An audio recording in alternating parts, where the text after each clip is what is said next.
Finally हाम्रो गन्तव्य चारातेदेखि चन्दुसम्मको हामी चाहिँ यात्रा गर्ने क्रममा चाहिँ यतिखेर चाहिँ हामी चाहिँ मोस्ट एक्साइटेड सुपर एक्साइटेड सँग चाहिँ भइरहेको छ केटाहरूलाई पनि त्यस्तै भइरहेको छ भने जहाँसम्म लागिरहेको छ नि हामी चाहिँ अब अहिले चाहिँ यो ठाउँमा चाहिँ फलेकेमा चाहिँ हामी लगभग अब टिकिसकेको छौँ। फलेकेको भ्यू म तपाईँहरूलाई देखाउँछु छिनै त साह्रो परिरहेको छु नि त यस्तो तरिका हिँडेको छ यो ठ्याक्कै अब चाहिँ हामी चाहिँ फलेकेमा आइपुगेको छौँ है त।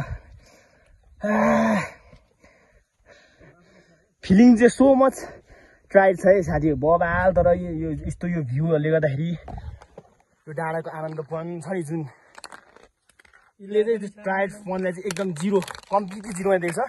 र फाइनली यो चाहिँ फलेके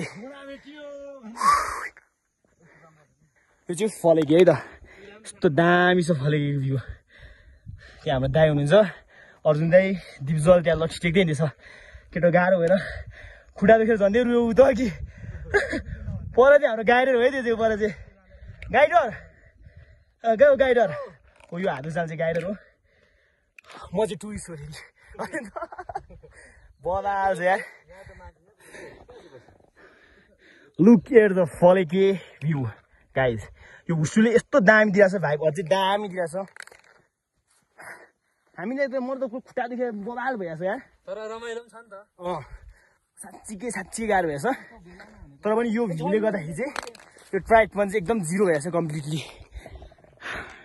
घोडा चढ्दो रहेछ त्यहाँ गाइस यो चाहिँ फलेके है त मसँगै रहनु होला अझै दामी दामी फलेको अब हामी यहाँ झन्डा पोखरी फालुट हो हामी चारातीदेखि अझै माथि चन्दुसम्मको यात्रा हुनेछ भिडियोमा चाहिँ मसँगै रहनु होला है त फेरि।